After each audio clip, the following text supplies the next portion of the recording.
তুমি কি ভাবো ক্রিয়েটিভ হওয়ার জন্য বিশেষ কোনো প্রতিভা লাগে?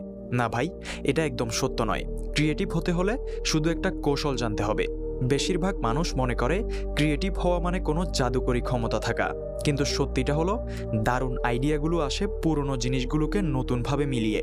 স্টিভ জবস টাচ স্ক্রিন তৈরি করেননি, ফোন আবিষ্কার করেননি, ইন্টারনেটও বানাননি, কিন্তু তিনি এই সবকে একসাথে মিশিয়ে আইফোন তৈরি করে দিয়েছেন। শেক্সপিয়র, তিনি তার গল্পের প্লটগুলো পুরনো গল্প থেকে ধার করেছিলেন এবং আরও ভালো করে সাজিয়েছিলেন।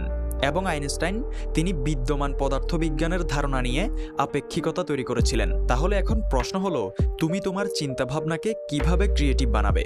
কিভাবে এভারেজ মানুষদের থেকে আরও হাই লেভেলের চিন্তা করে নিজেকে একজন সাকসেস মানুষ হিসেবে তৈরি করবে? Step 1, feed the brain. পড়ো, দেখো, শোনো, সব ধরনের বিষয়বস্তু গ্রহণ করো। যত বেশি বৈচিত্র্য, তত বেশি নতুন সংযোগ করার সুযোগ। কিন্তু শুধু গ্রহণ করো না, ছোট কিছু হলেও তৈরি করা শুরু করো। স্টেপ 2, প্রতিটি আইডিয়া বাঁচাও। যে কোনো আকর্ষণীয় চিন্তা বা তথ্য যা প্রথমে অপ্রাসঙ্গিক মনে হলেও সেটা লিখে রাখো। ভবিষ্যতে সেটাই হতে পারে তোমার সফলতার পথ। স্টেপ 3, মেশাও এবং মিলাও। ভাবো, যদি আমি এই আইডিয়াটা অন্য পরিস্থিতিতে ব্যবহার করি তাহলে কি হতে পারে? যখন দুটি আলাদা জগৎ সংঘর্ষ করে তখনই নতুন জাদু তৈরি হয়। এক্সাম্পল, জেমস ডাইসন ভ্যাকুয়াম ক্লিনারের আইডিয়ার মধ্যে সাইক্লোন মেকানিক্স মিশিয়ে প্রথমে ব্যাগহীন ভ্যাকুয়াম তৈরি করেছিলেন। প্যাটার্ন বুঝতে পেরেছ? ক্রিয়েটিভ হওয়া কোনো মৌলিকতা নয়, এটা পুনর্মিলনের ফলাফল।